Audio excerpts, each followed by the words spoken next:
মহাজন ইউনূস এখন একটি জাতীয় সরকার গঠন করতে চাচ্ছে, জাতীয় সরকার নাটক করতে চাচ্ছে।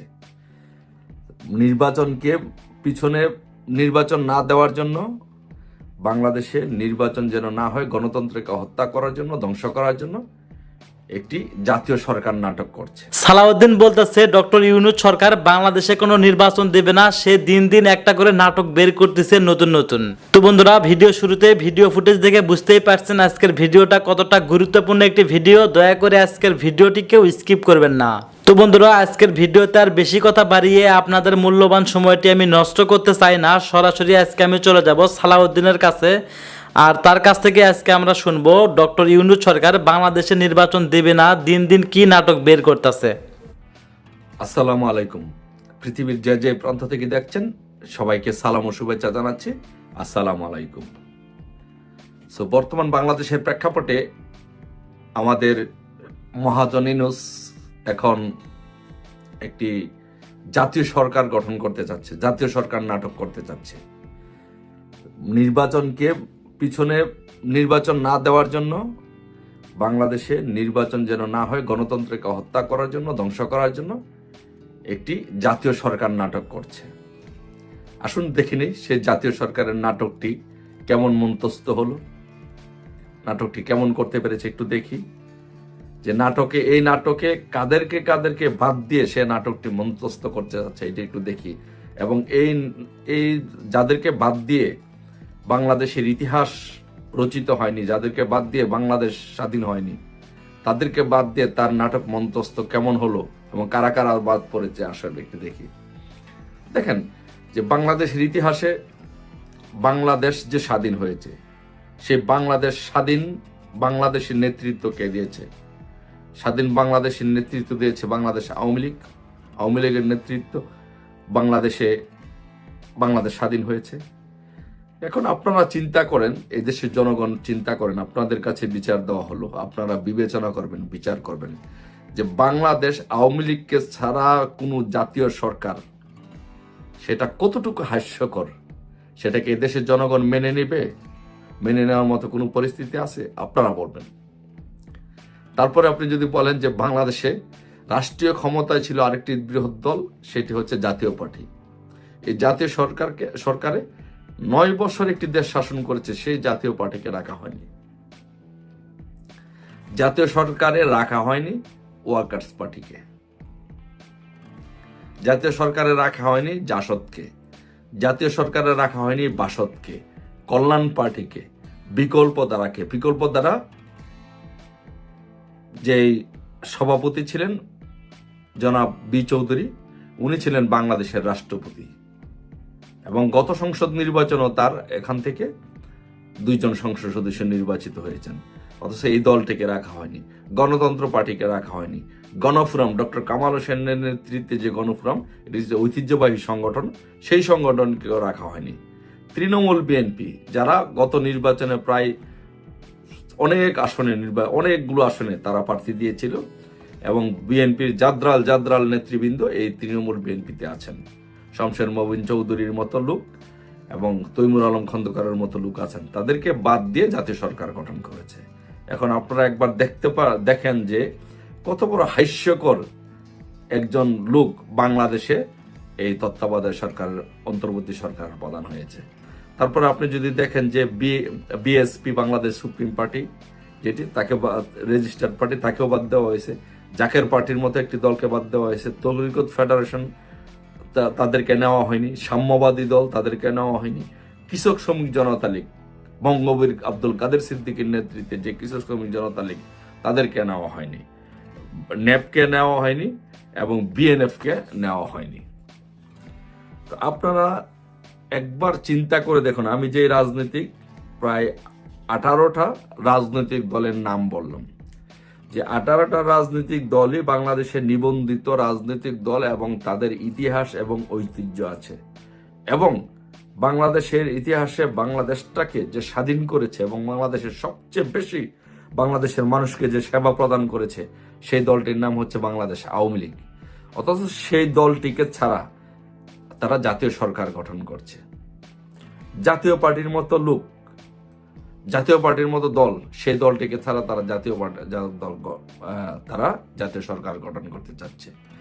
এখন আপনারা বিবেচনা করবেন কি এটি কি জাতীয় সরকার? আর এই যে দলগুলো বললাম, সবগুলো দল হচ্ছে বাংলাদেশের মুক্তিযুদ্ধের পক্ষে নেতৃত্ব দানকারী, বাংলাদেশে আওয়ামী লীগকে সহায়তাকারী রাজনৈতিক দল। আওয়ামী লীগের নেতৃত্বে বাংলাদেশের এদেশের মুক্তিযুদ্ধ হয়েছে এবং এই দলগুলো তারা আওয়ামী লীগকে সহযোগিতা করেছে। বাংলাদেশের ব্যক্তি অথবা দল বাংলাদেশ আওয়ামী লীগকে মুক্তিযুদ্ধের সময় নেতৃত্ব দিয়েছে, সহযোগিতা করেছে। তাহলে আপনারা একবার চিন্তা করে দেখেন যে বাংলাদেশের ইতিহাসে কত বড় হাস্যকর একটি জাতীয় সরকারের ডাক দিয়েছে এই সৎকর মহাজন ইউনূস। শুধু একবার চিন্তা করে দেখুন কাদেরকে নিয়েছে এখানে। দেখেন সবগুলো ৭১-এর পরাজিত শক্তি, মৌলবাদী, বঙ্গবন্ধুর খুনি, আত্মস্বীকৃতকারী খুনি এবং রাজাকার আলবদর আল শামস, তাদেরকে নিয়ে জাতীয় সরকার গঠন করা হচ্ছে। আপনারা দেখেন জাতীয় সরকারের প্রধানকে, জাতীয় সরকারের প্রধান হচ্ছে সৎকর মহাজন ইউনূস। আপনারা বলেন তো, বুকে হাত দিয়ে কেউ দেখাতে পারবে না যে বাংলাদেশের মুক্তিযুদ্ধের সময় তার বয়স কত ছিল, সে কেন মুক্তিযুদ্ধ করে নাই? সে মুক্তিযুদ্ধের করে নাই। তো মুক্তিযুদ্ধ না করলে বয়স কথা একজন ছেলে ছাত্র ঢাকা চট্টগ্রাম বিশ্ববিদ্যালয়ে পড়া অবস্থায় যে ছেলেটি মুক্তিযুদ্ধে যায় নাই, তার মানে কি সে রাজাকারের পক্ষ নিয়েছিল? সেই মুক্তিযুদ্ধের বিরোধী শক্তি ইউনূসের নেতৃত্বে জাতীয় সরকার গঠন করা হচ্ছে। এখানে প্রধান অংশীদারকে আরেক রাজাকার আল বদরদের সংগঠন, যারা ৩০ লক্ষ মানুষকে শহীদ করেছে, ২ লক্ষ মা বোনের ইজ্জত নিয়েছে, সে রাজাকারদের দল জামাত ইসলামকে সাথে নিয়ে সে জাতীয় সরকার গঠন করা হচ্ছে। তারপরে সেই জাতীয় সরকারে কে আছে? বিএনপি, যারা বঙ্গবন্ধুর, যাদের নেতা বঙ্গবন্ধু শেখ মুজিবুর রহমানকে হত্যা করার জন্য দায়ী, বঙ্গবন্ধু হত্যাকাণ্ডের সাথে জড়িত, তাদেরকে নেওয়া হয়েছে। কাদেরকে নেওয়া হয়েছে? বাংলাদেশে যে ইসলামিক মৌলবাদী দলগুলো আছে, যারা বাংলাদেশে মৌলবাদী শাসন কায়েম করতে চায়, যারা বাংলাদেশের স্বাধীনতা সার্বভৌমত্বে বিশ্বাস করে না, যারা নারীর অধিকার বিশ্বাস করে না, যারা নারীর স্বাধীনতায় বিশ্বাস করে না, তাদেরকে নিয়ে জঙ্গি সংশ্লিষ্টতার জন্য যাদের বিরুদ্ধে আগে বিচার হয়েছে, জঙ্গি সংশ্লিষ্টতার জন্য যাদেরকে আগে আদালতের কাঠগড়ায় পর্যন্ত দাঁড় হতে হয়েছে, ওই সব সংগঠনগুলো নিয়ে, মুক্তিযুদ্ধের বিরোধী সংগঠন, জঙ্গি সংগঠনগুলোকে নিয়ে বাংলাদেশে ৭১ সালের পরাজিত শক্তিকে নিয়ে একটি প্ল্যাটফর্ম দাঁড় করিয়ে বলা হচ্ছে যে এটি জাতীয় সরকার। মিস্টার ইউনূস, আপনাকে সবিনয়ে বলে দিতে চাই, সে আপনার সেই জাতীয় সরকার, ৭১-এর পরাজিত শক্তির সেই জাতীয় সরকার পানির মতো ভেসে যাবে। এই মুক্তিযুদ্ধের সপক্ষের শক্তির দলগুলো যখন সবাই একসাথে রাস্তায় নামবে, সবাই যখন একসাথে হুঙ্কার দিবে, তখন আপনারা ভেসে যাবেন এই দেশ থেকে ইনশাল্লাহ। আমি দেখেন আপনাকে বললাম, এখানে 18টা রাজনৈতিক দল, বাংলাদেশ আওয়ামী লীগ সহ, এই 18টা রাজনৈতিক দল যদি বাংলাদেশের ঢাকা শহরে 18টি স্থানে অবস্থান নেয়, ঢাকা শহরে আর জনগণ জায়গা দেওয়ার মতো তিল পরিমাণ জায়গা থাকবে না ঢাকা শহরে। সেই দলগুলোকে ব্যতীত রেখে, সেই দলগুলোকে বাদ রেখে, সেই দলগুলোকে পাশ কাটিয়ে আপনি জাতীয় সরকার করার নামে হাস্যকর একটি নাটক মঞ্চস্থ করেছেন।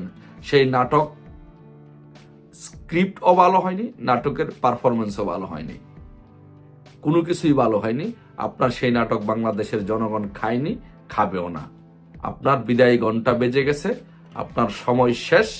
আপনি পালাবেন যে সেই রাস্তাটুকুও বন্ধ হয়ে গেছে। Excuse me. তাই অতি শীঘ্রই আপনি যদি ভালো চান, তাহলে আপনাকে গণদোলাই দেওয়ার আগে, আপনি গণপিটুনিতে নিহত হওয়ার আগে আপনি এই দেশ থেকে বিদায় নেন। আপনি এই দেশকে রক্ষা করার জন্য আমাদের কাছে দায়িত্ব ছেড়ে দেন। নির্বাচিত সরকার, মাননীয় প্রধানমন্ত্রী শেখ হাসিনা, এই দেশের সাংবিধানিক প্রধানমন্ত্রী, তার কাছে ক্ষমতা হস্তান্তর করে ভাগেন। নয়তো আপনি এই দেশের মানুষের গণপ্রতিনিধি নিহত হবেন। এই এতগুলো রাজনৈতিক দল, নিবন্ধিত রাজনৈতিক দল, 18টা রাজনৈতিক দলকে আপনি বাহিরে রেখে আপনি জাতীয় সরকার গঠন করবেন? আপনি কত বড় হাস্যকর, আপনি কত বড় ফালতু লোক, আপনি একবার চিন্তা করে দেখছেন? অচিরেই এর জবাব বাংলাদেশে। আসসালামু আলাইকুম রহমতুল্লাহি ওয়াবারাকাতুহু। সম্মানিত দর্শক, রাজনীতিতে আওয়ামী লীগ কিভাবে আছে এবং কখন এবং কিভাবে ফেরত আসবে, এগুলো নিয়ে পর্দার আড়ালে প্রচুর খেলাধুলা হচ্ছে। আমরা বাইরে থেকে অনেক কথা বলছি, এগুলো একেবারে কল্পনাপ্রসূত, কিন্তু পর্দার আড়ালে যা কিছু হচ্ছে এবং যা কিছু টুকটাক কিছু জানতে পারছি, এতে রীতিমতো পিলে চমকানোর মতো ঘটনা ঘটে যাচ্ছে। প্রথমত আওয়ামী লীগ নিয়ে আমরা যারা বাইরে আছি, আমরা কি আলোচনা করছি? প্রথম দিকে আমরা শুনলাম যে আওয়ামী লীগ নতুন করে পুনর্গঠিত হচ্ছে। সেখানে নারায়ণগঞ্জের সেলিনা হায়াত আইভি, তাকে দায়িত্ব দেওয়া হতে পারে। তারপর তিনি সাধারণ সম্পাদক হিসেবে থাকবেন, আর মূল দায়িত্বে ভারপ্রাপ্ত সভাপতি রূপে দায়িত্ব পালন করবেন সাবেক রাষ্ট্রপতি আব্দুল হামিদ সাহেব। কিন্তু পরবর্তীতে দেখা গেল যে এ ব্যাপারে আর কোনো অগ্রসরমূলক কোনো কিছু নেই। এর কারণও আছে। এর কারণটা হলো যে আওয়ামী লীগের মতো একটা বৃহৎ দল অতীতে যারা এই ধরনের ক্রাইসিস ম্যানেজমেন্ট করেছেন, যেমন আমিনা রহমান, জহুরা তাজউদ্দিন, সাজেদা চৌধুরী, জিল্লুর রহমান, তারপরে আব্দুল মালেক উকিল, এরপর মিজানুর রহমান চৌধুরী। তো এই মানুষগুলোর যে রাজনৈতিক প্রজ্ঞা, ক্ষমতা, যোগ্যতা, গ্রহণযোগ্যতা, এর সব কিছু ছিল অনন্য, ভীষণ রকম অনন্য। 2 নম্বর হলো যে তখন যে পরিবেশ এবং পরিস্থিতি ছিল সেটি মানে প্রথমত এখন যারা আছেন, সেটা আইভি বলেন কিংবা রাষ্ট্রপতি হামিদ সাহেব বলেন, এই দুজনকে যদি আপনি তুলনা করেন, তারা কখনোই বলবেন না, আইভি বলবেন না যে আমার এমন যোগ্যতা আছে যেটাকে আমি নিজেকে জহুরা তাজউদ্দিনের পর্যায়ে কল্পনা করতে পারি। কিংবা যদি রাষ্ট্রপতি আব্দুল হামিদ সাহেবকে জিজ্ঞাসা করেন যে আপনি কি মিজানুর রহমান চৌধুরী তার মতো নিজেকে মনে করেন, বা জিল্লুর রহমান সাহেবের মতো কি আপনি নিজেকে মনে করেন, কিন্তু অবশ্যই বলবেন যে না, অবশ্যই না। তাহলে অতীতে যারা আওয়ামী লীগের ক্রাইসিস ম্যানেজমেন্টে ছিলেন, তারা বর্তমান যারা আছেন, যাদের নাম আসে, তাদের চেয়ে একেবারে অনেক অনেক শত শত গুণ তাদের মান, মর্যাদা, সম্মান, দক্ষতা, অভিজ্ঞতা, যোগ্যতায় বেশি ছিল। এগেল একটা সাইড, আপনি এটাকে একটা পিরামিড হিসেবে রাখেন। দ্বিতীয় যে অংশটি, সেটি হলো সময়। অর্থাৎ আমিনুর রহমান যে সময়টিতে কাজ করেছেন, জহুরা তাজউদ্দিন যে সময়টিতে কাজ করেছেন, তখন সমাজের যে ভ্যালুজগুলো ছিল সেটা এখন নেই, কোনো ভ্যালুজ নেই আগের মতো। ওই সময়টিতে আওয়ামী লীগের প্রতিদ্বন্দ্বী যারা ছিলেন, এখন আওয়ামী লীগের প্রতিদ্বন্দ্বী তারা নন, তাদের সাথে অনেক অনেক লেস ক্যালিভার, এবং ওই সময় আওয়ামী লীগের যারা প্রতিপক্ষ, তাদের সাথে অনেক অনেক নির্মম, নিষ্ঠুর এবং যাকে বলা হয় অস্থির চিত্ত প্রকৃতির, একেবারে ব্লাডি, মানে রক্ত মাংসে তাদের অনেক খারাপ জিনিস রয়ে গেছে আওয়ামী লীগের যারা প্রতিপক্ষ, যেটা অতীতকালে যারা ছিলেন তাদের মধ্যে জিনিসগুলো ছিল না। 3 নম্বরে যেটা আছে সেটি হলো যে সময় সহজ সরল ছিল, কিন্তু সে তুলনায় বর্তমানের যে সময়টি, এটি অতীতের যে কোনো সময়ের চাইতে আওয়ামী লীগের যে বিপদ বিপত্তি, তার সাথে শত শত গুণ জটিল, কুটিল এবং কঠিন। এটি হলো বাস্তবতা। এরপর হলো যে বাংলাদেশের অভ্যন্তরীণ রাজনীতিতে বিদেশিদের নাক গলানো, এটি এখন যদি হয় 100%, তাহলে 1954-এ, 1968-এ, 1976-এ, তারপর 2007 সনে এটি 5% ছিল না। অনেকটাই আমরা নিজেরা নিজেদের ব্যাপারে কাজ করার এবং সিদ্ধান্ত নেওয়ার সুযোগ পেয়েছি। বিদেশি শক্তি যেমন 1/11-এর সময় প্রণব মুখার্জি খুব গুরুত্বপূর্ণ ভূমিকা পালন করেছেন অ্যাজ এ মেন্টর হিসাবে। কিন্তু এখন নরেন্দ্র মোদী কিংবা পাকিস্তান কিংবা আমেরিকার ডোনাল্ড ট্রাম্প কিংবা চীনের মিস্টার শি যিনি প্রেসিডেন্ট আছেন, তিনি এখন বাংলাদেশের ব্যাপারে, রাজনৈতিক দলগুলোর ব্যাপারে এতটা বেশি নাক গলাচ্ছেন যেটা অতীতে কখনোই কল্পনা করা যায় না। জামায়াতের আমিরের সঙ্গে ইউরোপীয় ইউনিয়নের সকল রাষ্ট্রদূতরা এসে দেখা করে গেলেন। আবার জামাতের একটা বিশাল টিম চীন দেশে চলে গেলেন। আপনি মিলাতে পারবেন এই দুটো একসঙ্গে? বা এরকম কোনো ঘটনা ঠিক অতীতের যে যখন পাওয়ার এরকম ট্রানজিশনাল পিরিয়ড ছিল তখন এরকম ঘটনা ঘটেনি। তো কাজেই আওয়ামী লীগের এই সময়টিতে যে ফিরে আসা, পুনঃপ্রতিষ্ঠিত হওয়া কিংবা অ্যাবান্ডেন্ট হওয়া, এই সব কিছুর মধ্যেই অনেক সর্বনাশের গন্ধ আছে। ভালো যদি হয় সেটাও ভালো, আর যদি খারাপ হয় এটা এত খারাপ যেটা অতীতে কখনোই ঘটেনি। তো যেটা বলছিলাম যে আওয়ামী লীগের পুনর্গঠন নিয়ে, রাজনীতি নিয়ে এখন সবাই মোটামুটি রাজনৈতিক অঙ্গনে ঐক্যমত যে আওয়ামী লীগকে নিষিদ্ধ করা যাবে না, এই দলটিকে রাজনীতি করার সুযোগ দিতে হবে। শর্ত হলো শেখ পরিবার আসতে পারবে না, যাদের বিরুদ্ধে অন্যায় দুর্নীতি রয়েছে তারা আসতে পারবে না, যাদের বিরুদ্ধে হত্যা, অপহরণ থেকে শুরু করে এই যে বিগত আন্দোলন, এই আন্দোলনে যারা একেবারে খুব কঠোর ভূমিকা পালন করেছেন, নিজেরা অস্ত্র হাতে রাস্তায় নেমে যারা গুলাগুলি করেছেন, হতাহত মানে অনেক হতাহত হয়েছেন এদের কারণে, এই সকল মানুষকে বিচারের আওতায় আনা হবে। এদেরকে কোনো ওসিলাতেই রাজনীতি করতে দেওয়া হবে না এবং দ্যাট উইল হ্যাপেন। এই জিনিসগুলো আপনারা লিখে রাখতে পারেন যে এটা হবে না। আপনি নারায়ণগঞ্জের মাটিতে আপনি শামীম ওসমানকে আর দেখতে পাবেন না, অসম্ভব বিষয়। এরকম অনেক কিছু আছে। তারপর শেষে এই বিভিন্ন সময় যারা খুব বিতর্কিত হয়ে গিয়েছিলেন রাজনীতিতে, আপনি তাদেরকে আর সেই রাজনীতির অঙ্গনে দেখতে পাবেন না। আওয়ামী লীগ থাকবে, আওয়ামী লীগের মধ্যে যারা ভালো ফ্রেশ তারা আসবেন, নেতৃত্বে আসবেন। কিন্তু এখানে যে পর্দার আড়ালে যে জিনিসগুলো হচ্ছে, যেটা একেবারে 1/11-এর অনুকরণে, অর্থাৎ 1/11-এ যেমন একটা নতুন বিএনপি করার, একটা নতুন আওয়ামী লীগ করার একটা প্ল্যান হচ্ছিল, ঠিক এখনও কিন্তু পর্দার আড়ালে সেই ঘটনাই হচ্ছে।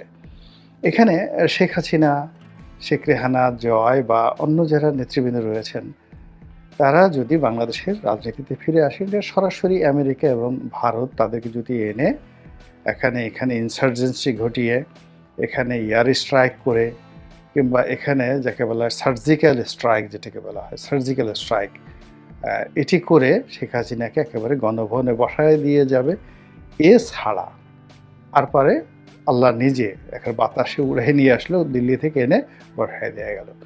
কিন্তু জনগণের যে ম্যাথমেটিক্যাল টার্মস বা রাজনীতির যে স্বাভাবিক নিয়ম, সেই অনুযায়ী ওনাদের ফিরে আসা আমার দৃষ্টিতে খুব সহজ বলে মনে হচ্ছে না। আপনি দেখুন, এখন বাংলাদেশের টেকনাফ থেকে তেঁতুলিয়া সব কিছু নিয়ন্ত্রণ করছে বিএনপি, অফিস আদালত থেকে সব কিছু। কিন্তু তারপর তারেক রহমান সাহেব কেন আসছেন না বা আসতে পারছেন না? সামথিং হ্যাপেনিং বিহাইন্ড, পর্দার আড়ালে এমন কিছু ঘটছে যেগুলো আমরা কেউ বলতে পারছি না। আর ওই থ্রেটটা, পর্দার আড়ালে যে যা কিছু ঘটছে, ওই থ্রেটটা বিএনপির অল্প কিছু শীর্ষ নেতৃবৃন্দ তারা বুঝতে পারেন, আর তারা এই কারণেই একদম পারফেক্ট না হয়ে বেগম জিয়াকেও বিদেশে পাঠাচ্ছেন না, আর তারেক রহমান সাহেবকেও দেশে আনা হচ্ছে না বা তিনি আসছেন না। তো এই যে পর্দার আড়ালের যে কাণ্ড কারখানা, এর সঙ্গে দেশ বিদেশে অনেক কিছু জড়িত, এবং তারই ধারাবাহিকতায় আওয়ামী লীগের যে পুনর্গঠন, তারও কিন্তু একটা প্রক্রিয়া চলছে। এবং আপনারা জানেন যে 1/11-এর সময় জনাব সাবির হোসেন চৌধুরীর নাম এসেছিল সংস্কারবাদীদের মধ্যে, তারপরে তোফায়েল সাহেবের নাম এসেছিল, আমির হোসেন আমু, সুরঞ্জিত সেনগুপ্ত, তাদের নাম এসেছিল। তো এখন সুরঞ্জিত সেনগুপ্ত মারা গেছেন, আমির হোসেন আমু আছেন, তোফায়েল সাহেব অসুস্থ কিন্তু মাথা ঠিক আছে। একদম 100% মাথা ঠিক আছে। এবং আপনি দেখেন তুফাইল সাহেবকে নিয়ে কিন্তু একটা টু শব্দ হচ্ছে না। এবং সাবের হোসেন চৌধুরী তিনি গ্রেপ্তার হয়েছিলেন এবং তাকে যে নাটকীয়ভাবে এবং যত দ্রুততার সঙ্গে ছেড়ে দেওয়া হলো, এটি কল্পনাই করা যায় না। একইভাবে আনোয়ার হোসেন মঞ্জুকে ধরে আনা হলো, আবার তাকে থানা থেকে তাকে জামিন দিয়ে দেওয়া হলো। এগুলিও আসিফ নজরুল করেননি। আসিফ নজরুলের হাতে এটা নেই। এমনকি ডক্টর ইউনূস এগুলো কাজগুলো করেননি। এই কাজগুলো পর্দার আড়াল থেকে করা হয়েছে চমৎকারভাবে। আপনার কি মনে হয় যে আওয়ামী লীগের যে বড় বড় লোকগুলো পালিয়ে গেছে, এদের বলা হয় যে কয়েক হাজার কোটি টাকা এগুলোর মধ্যে ট্রানজাকশন হয়েছে তাদের এই পালিয়ে যাওয়ার ক্ষেত্রে। এটি কি আসিফ নজরুল করেছে? এটি কি ডক্টর ইউনূস সাহেব করেছেন?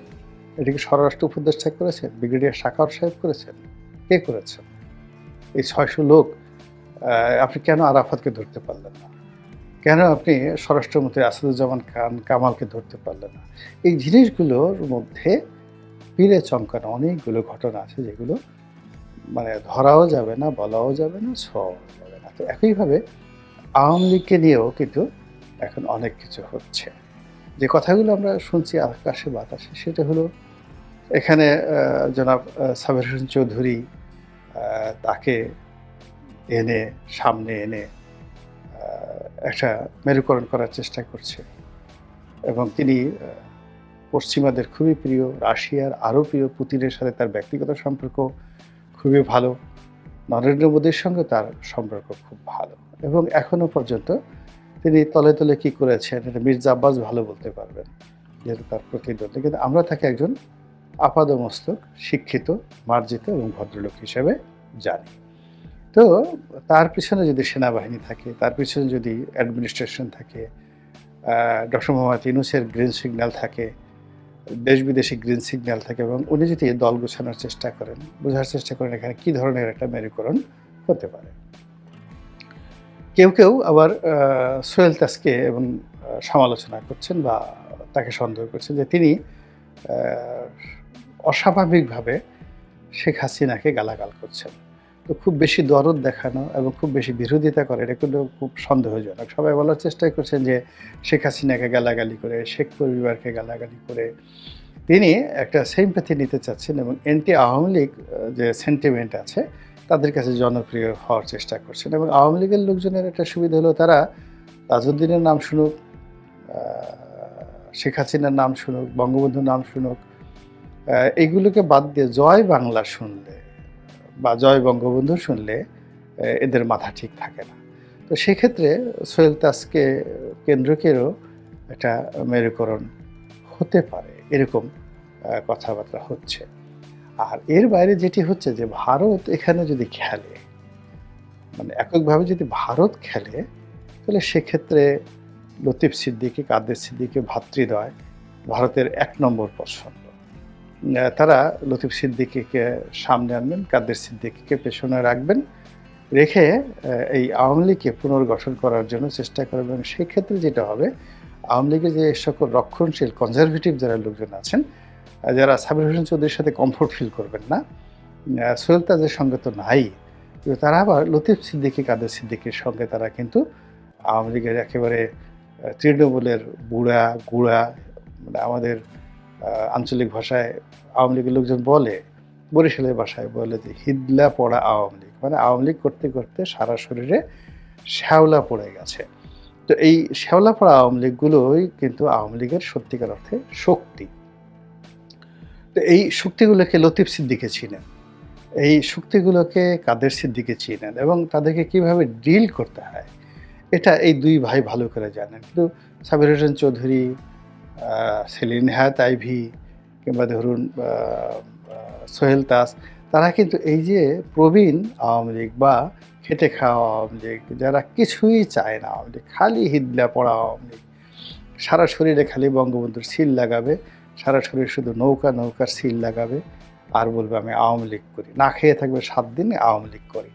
তো এই লোকগুলোকে মানে ডিল করা, এই লোকগুলোকে ঐক্যবদ্ধ করা এবং এই লোকগুলোকে সংগঠিত করার ক্ষেত্রে এখানে লতিফ সিদ্দিকীর বিকল্প নেই।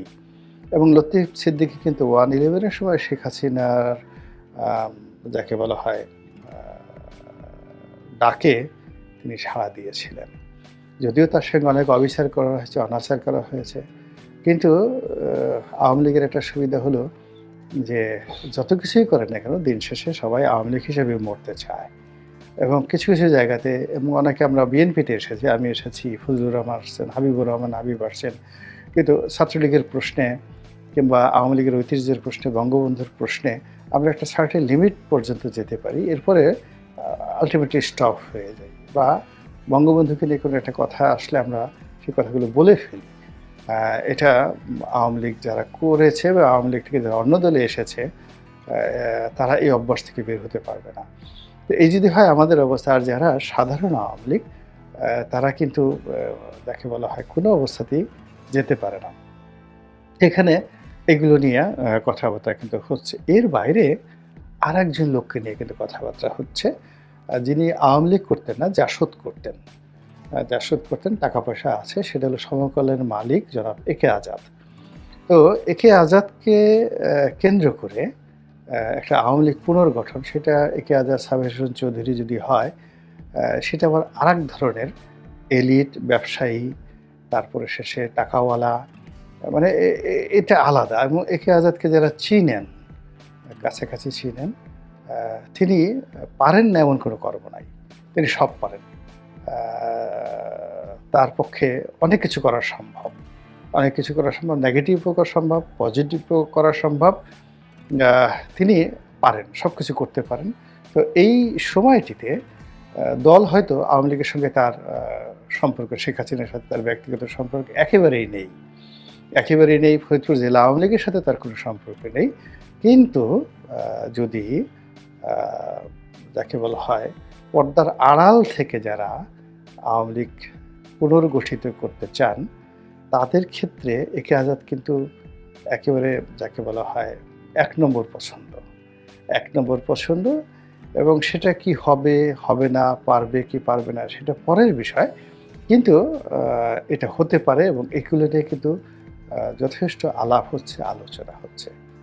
আল্লাহ ভালো জানেন। আল্লাহ আমাদের সবাইকে হেদায়েত দান করুন এবং হেফাজত করুন। আসসালামু আলাইকুম ওয়া রাহমাতুল্লাহ। ধন্যবাদ প্রিয় দর্শকবৃন্দ, আমাদের ফুল ভিডিওটি দেখার জন্য আপনাকে জানাই অসংখ্য অসংখ্য ধন্যবাদ। এতক্ষণ আপনারা দেখলেন সালাউদ্দিন ও গোলাম মাওলা রনির বক্তব্য। এই দুইজনের বক্তব্য শুনে আপনাদের মনের মাঝে কি প্রশ্ন অবশ্যই কমেন্ট বক্সে কমেন্ট করতে ভুলবেন না। আর হ্যাঁ, এমন নিত্য নতুন আপডেট খবর সবার আগে পেতে এখনই আমাদের এই পিচ্চি সাকিব ইউটিউব চ্যানেলটি সাবস্ক্রাইব করুন। ধন্যবাদ।